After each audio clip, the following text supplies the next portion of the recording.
Bonjour à toutes et à tous et bienvenue au Commodities Market Report. Yoav Nizar pour vous retrouver. Je vous laisse prendre connaissance de l'avertissement lié au risque de trading. Négocier sur marge sur le marché des devises ou via des produits CFD comporte un risque élevé et ne peut être recommandé à tout investisseur. FXCM et DailyFX ne pourront en aucun cas être tenus responsables de pertes ou dommages occasionnés, incluant sans restriction des pertes manque à gagner qui pourraient découler directement ou indirectement de l'utilisation de ces informations.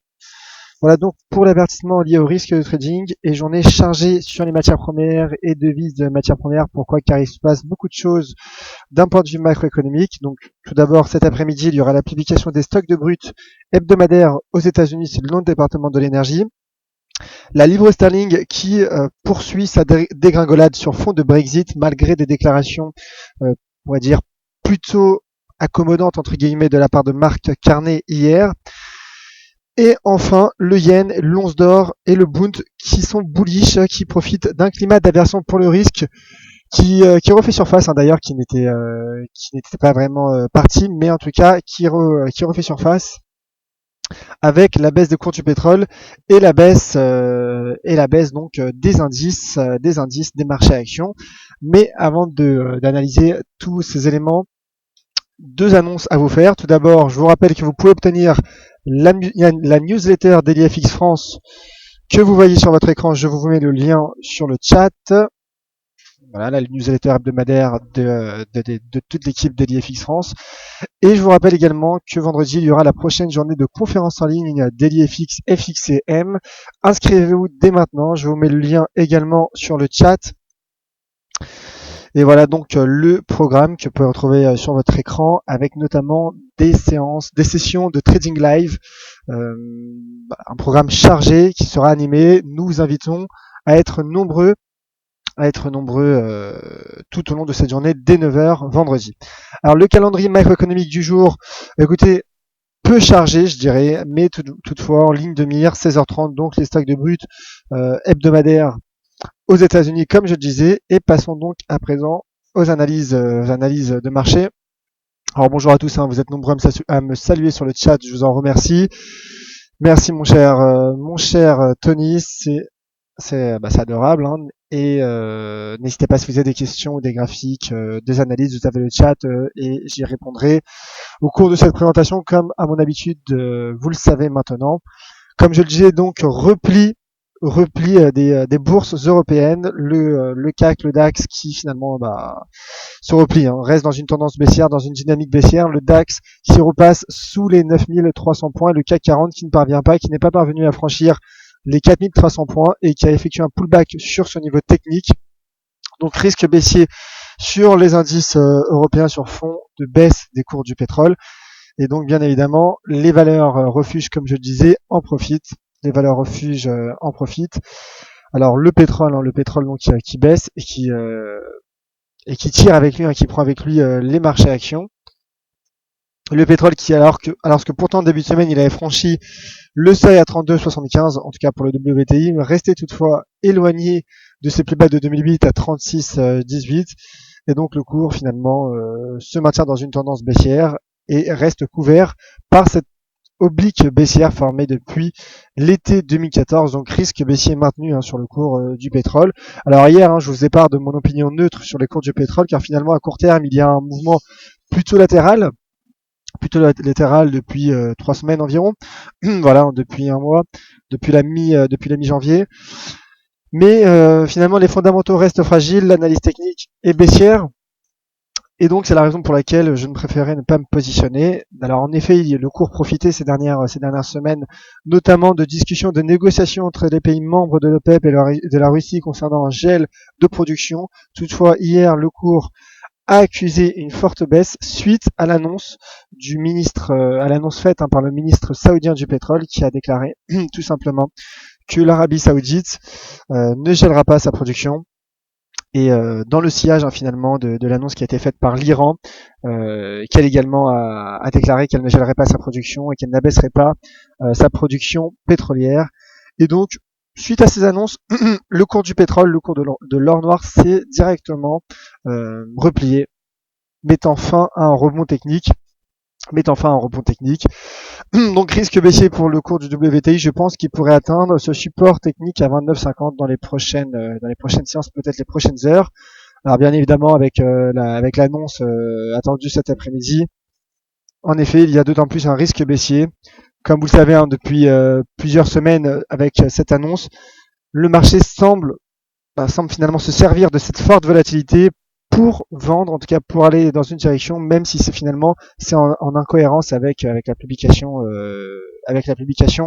des stocks. Donc risque baissier sur le cours du WTI, également pour le Brent qui teste cette fois-ci la partie inférieure de ce triangle, donc qui teste également au niveau horizontal à 32,70. Je pense que le cours peut sortir par le bas de ce triangle et donc atteindre les 31,15. Risque baissier donc sur le cours du Brent, le cours du WTI, les pétrolières qui sont baissières avec les marchés actions, et donc dans ce contexte le cours de l'once d'or en profite et l'once d'or sort par le haut de ce fanion, le fanion qui est une figure de continuation, donc techniquement finalement les stratégies sont respectées, l'analyse technique est respectée puisque la tendance initiale est haussière pour le cours de l'once d'or. Et donc là les 1240, je maintiens bien évidemment plus que jamais mon objectif à court terme à 1240. Deuxième cible à 1260, et sur du plus long terme, je pense qu'on pourra atteindre le cours de l'once d'or, pourrait atteindre les $1,300. Comme je le disais, les indices n'arrivent pas à se relever, les marchés actions n'arrivent pas à se relever, et donc les valeurs refuges, les valeurs qui profitent de leur aspect refuge telles que l'once d'or ou le yen, on verra dans un instant dans mon tour d'horizon des devises exotiques, devises matières premières, même si le yen n'en est pas une. Le yen en tout cas en profite, tout comme l'once d'or. Et d'ailleurs, l'indicateur de momentum RSI de l'once d'or en daily est toujours soutenu par sa droite de tendance haussière. Donc je dirais que tous les signaux sont au vert pour le moment sur le métal jaune, donc qui sort par le haut de ce fanion figure de continuation et qui confirme le potentiel haussier. Je vise donc 1240 et 1260 dollars à court terme pour le cours de l'once d'or. Alors le copper, le cours du cuivre, le cuivre qui se replie, finalement qui se maintient toujours dans son trading range, donc c'est limpide à trader, je dirais, pour le cours du cuivre qui s'est replié tout juste sous les 2,14 dollars. Donc je maintiens mes cibles qui a atteint deux cibles à 2,10 et 2,75. Donc je maintiens mes cibles à 2,04 et 2 dollars pour le copper. Baissier à court terme, je joue le trading range. Voilà. Rien à ajouter. Le cours qui se replie d'ailleurs malgré le rebond de la bourse de Shanghai, les indices chinois qui entament une reprise. Malgré cela, le cours du cuivre se maintient dans un rectangle, donc baissier court terme sur le copper. Le gaz naturel également, écoutez, le gaz naturel qui atteint quasiment notre deuxième objectif à 1,74,4. Il en est presque, il en est proche. Le risque est bien évidemment baissier. Je ne rentrerai pour ceux qui ne sont pas rentrés en position sous les 2 dollars, à la question des 2 dollars, là bien évidemment il serait risqué d'entrer en position par rapport à une gestion de risque. Je rappelle d'ailleurs, puisque nous sommes sur le gaz naturel, que ce soir il y aura l'expiration du contrat Ngaz chez FXM, et donc toutes vos positions seront clôturées. Donc il faudra également gérer cela. Prudence, donc comme je disais, si vous entrez en position sur le cours du gaz naturel. Alors passons à présent sur le Forex, passons au Forex, le dollar américain qui poursuit son rebond. Alors si vous avez des questions sur l'argent, le palladium ou le platine, n'hésitez pas, j'y reviendrai.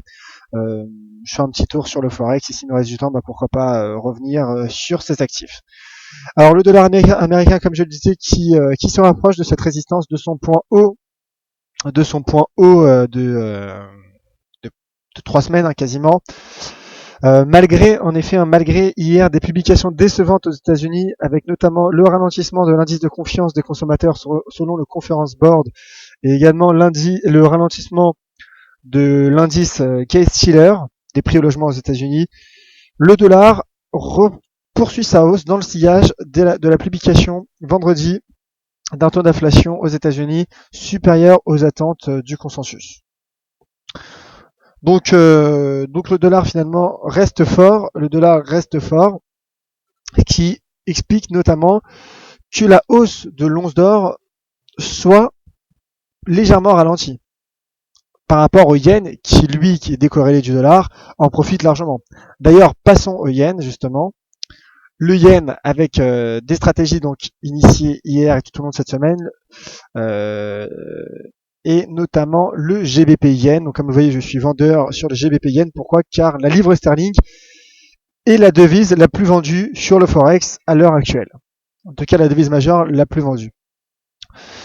Elle est largement affaiblie sur fond de Brexit, malgré, comme je le disais en introduction de ce webinaire, des déclarations hier de Mark Carney qui a exclu l'hypothèse de taux négatif en Grande-Bretagne. Et donc, et le yen, qui est la devise la plus achetée, comme en témoigne l'indicateur Strongwick, que je vous mets sur votre écran, l'indicateur Strongwick, donc vraiment qui aide à se positionner notamment sur le Forex. Comme vous voyez, en daily, le yen est le plus acheté, avec le franc suisse également. Le franc suisse, pourquoi? Car la BNS d'ailleurs a indiqué hier qu'elle était contre également des taux négatifs.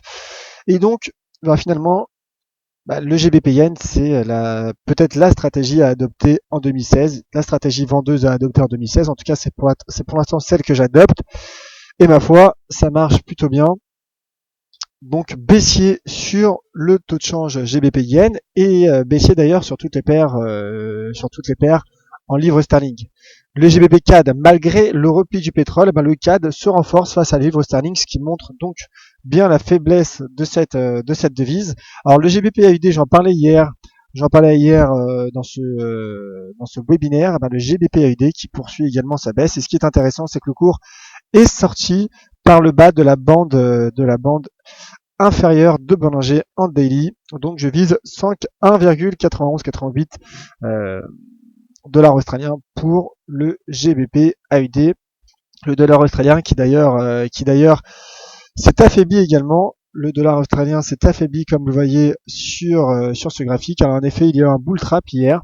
Pourquoi? Car lorsque le taux de change AUD USD a franchi cette droite de tendance baissière formée depuis la séance du 18 juin 2015, mais s'est replié et cette fois-ci donc repasse sous ce niveau et repasse sous le niveau horizontal, le seuil horizontal à 0,72 $. Donc je suis neutre sur le taux de change AUD USD. Ce n'est pas clair selon moi. Je n'ai pas de perception claire sur ce cours, sur ce taux de change AUD USD. C'est la raison pour laquelle je préfère ne pas me positionner. Le marché qui semble indécis d'ailleurs, qui se stabilise dans un range, dans un rectangle entre 0,7390 et 0,6830, un grand rectangle qui est une figure d'indécision. Le NZD USD également est dans se maintient dans un mouvement latéral, mais se maintient également sous une oblique baissière, sous cette fameuse oblique baissière que je ne présente plus, qui soutient les marchés pour le moment, qui couvre les marchés. Donc sous cette oblique baissière, le risque est baissier. Je pense qu'à très court terme, le cours pourrait atteindre les 0,6585 et finalement, si ce mouvement se poursuit, les 0,65 $. Et autre devise, le GBP USD. Écoutez, le GBP USD baissier également, plus que jamais, car le GBP USD est en train de casser les 1,40 $. Alors bien évidemment, comme je disais, le dollar index, l'US dollar index DXYM est sur des niveaux proches de résistance, mais toutefois il y a une cassure d'un niveau important à 1,40 $. Donc je suis largement baissier sur le GBP USD. D'ailleurs, on voit également que le taux de change en daily est sorti à l'extérieur de la bande inférieure de Bollinger, qu'il y a une divergence de direction sur les bandes opposées. Donc selon moi, en effet, c'est baissier. Le taux de change GBP USD est baissier. Je vise 1,38. Pour ceux qui me suivent sur Twitter, ont pu donc le remarquer ce matin, ont pu donc remarquer cette stratégie en début de matinée. Et enfin, avant de passer aux questions, je ne peux pas ne pas dire un mot du taux de change USD CAD qui profite de la baisse du pétrole, donc le dollar canadien est affaibli. Toutefois, l'économie canadienne semble relever la tête, le taux de croissance accélère légèrement et le taux de change USD CAD teste cette résistance, teste ce seuil à 1,38 $ canadien. Donc à court terme, en effet, il y a un rebond. Toutefois, à terme, je maintiens mon opinion baissière pour viser un 36,50 sur le taux de change USD CAD. Donc justement, ce qui est intéressant, c'est de trouver des bons niveaux de résistance pour pouvoir potentiellement dégager des stratégies baissières sur le taux de change USD CAD. Voilà donc pour ce tour d'horizon des matières premières, devises exotiques. Et passons aux questions. Alors, vous êtes nombreux à me saluer sur le chat. Bonjour à vous tous et merci à tous. Et question de la part donc de visiteurs qui demandent un mot sur l'AUD USD. Bah écoutez, comme je le disais, l'AUD USD neutre, il y a eu un bull trap. Donc voilà. Bull trap, le cours qui repasse sous les 0,72. Je ne me positionnerai pas, je n'ai pas d'opinion sur le taux de change AUD USD. Je pensais hier, en effet, en début de semaine, lorsqu'il y a eu cette cassure, je m'attendais à ce que le cours puisse atteindre les 0,7280 et 0,7390, mais le cours s'est ensuite retourné. Commentaire de la part de Luc, le CAC baisse, l'euro-dollar aussi. Alors en effet, les indices, comme je le disais, sont impactés par la baisse des cours du pétrole. Et l'euro-dollar, bah écoutez, d'une part est fragilisé par le rebond du dollar américain. Et d'autre part, c'est l'euro également qui lâche, l'euro qui est sous pression. Hier, il y a un indice IFO en Allemagne du climat des affaires allemand, donc qui est ressorti inférieur aux attentes du consensus. Mais c'est également les spéculations à 2 semaines de la prochaine réunion de la BCE, qui pourrait augmenter son programme de quantitative easing. Alors, je vois beaucoup de questions sur le chat sur l'euro-dollar, notamment de la part de Rafi et de Luc, donc j'en ai parlé. Alors Geoffroy qui demande s'il y a une date sur les actions concernant la MarketScope 2. Écoutez, il n'y a pas de date précise, je sais juste que a priori c'est imminent. Toutefois, les actions sont disponibles sur MT4. Commentaire de la part de Tony donc, qui indique break up, manque de conviction sur l'or. Oui, manque de conviction, pourquoi? Car l'once d'or en effet profite de son aspect refuge, donc rebondit, mais cette hausse est seulement ralentie finalement par la vigueur du dollar américain. Donc c'est la raison pour laquelle l'once d'or met du temps à rebondir, mais je reste aussi, il y a une sortie par le haut d'un fanion, le fanion qui est une figure de continuation, suite à cette tendance, à ce mouvement aussi, donc je suis haussier sur le cours de l'once d'or à court terme. Et justement, Tony qui nous met des graphiques, et un graphique donc du GBP NZD, et Tony qui vise l'oblique du bas. Bon voilà. Baissier donc Tony sur le GBP NZD, et autre graphique de Tony sur le GBP NZD, donc qui anticipe une vague de baisse. Donc d'accord, Tony qui est baissier sur le GBP NZD en même temps avec le livre sterling. Il y a de quoi être baissier. Alors, visiteur, bonjour, un point d'entrée idéal pour le GBP Yen, s'il vous plaît. Bah écoutez, sur le GBP Yen, je pense qu'il faudrait vendre tous les rebonds, tout simplement. Vendre les rebonds sur le GBP Yen. Donc là, en weekly, hier, en effet, j'étais entré en position après la cassure des 160. 160 qui est un niveau, finalement, un seuil psychologiquement important. Là, le cours, voilà, teste un plat SSB, donc voilà, potentiellement, il y a des points. En tout cas, là, je vous avoue que je n'ai pas de point d'entrée de position idéal, car finalement, le mouvement est parti, mais selon moi, il y a encore un fort potentiel de baisse sur le GBP Yen. Alors, bonjour Maxime. Autre commentaire de la part de Tony NZDN, galère, le marché paye les breaks, ne paye pas le break, pardon, les conditions ont pourtant l'air réunies, oui, mais le dollar néo-zélandais est affaibli à court terme. Alors, commentaire de la part de Benoît. Alors, bonjour Yoav, je suis partagé pour bientôt shorter le GBP CAD, même en cas de cassure du canal weekly en fin de semaine. Cette zone correspond en effet à une zone de support majeur, possibilité de rebond. De plus, le fondamental est risqué sur le CAD avec un pétrole encore sous pression et le GBP qui a beaucoup chuté et qui pourrait retracer en effet sur les stratégies vendeuses du GBP CAD. Je suis également partagé. Pourquoi? Car comme vous le dites parfaitement, mon cher Benoît, le CAD finalement est en difficulté, en tout cas est sous pression avec le rebond le repli du pétrole. Mais on voit que finalement, techniquement, sur ce taux de change, le cours est baissier. le cours est baissier et le cours qui également sort par le bas de la bande de Bollinger inférieure. Selon moi, le cours va poursuivre sa baisse, mais en effet, on n'est pas à l'abri d'un risque. Alors en weekly, c'est intéressant, car la Chikou, en effet, a cassé la Kijun weekly, et le cours tente une cassure de la SSB, tente une sortie par le bas du Kumo, qui pourrait justement être finalement la confirmation d'un mouvement baissier en cas de clôture hebdomadaire. Et d'autant plus que c'est risqué, je pense, aujourd'hui de se positionner sur le dollar canadien, car cet après-midi, il y aura les stocks de pétrole qui pourraient affaiblir le dollar canadien. Donc en effet, prudence sur le GBP CAD, même si pour le moment c'est baissier. Bébé qui demande WTI baisse continue, quel est l'objectif? Pour le moment, je dirais que le WTI à court terme, je dis bien à court terme, finalement se stabilise dans un mouvement plus ou moins latéral. Donc là, je pense que le cours pourrait se replier sur les 29,50 qui est un support majeur court terme. Maxime qui demande mon opinion sur le S&P 500. Alors oui, c'est très intéressant. Question très intéressante, mon cher Maxime. Écoutez, le S&P 500, tentez en ce début de semaine, tentez de valider un double creux avec une ligne de coup à 1947. Mais hier, le marché nous a dit non. Le marché a dit pas de double creux, pas de reprise haussière pour viser les 2000 points. Le marché donc s'est replié.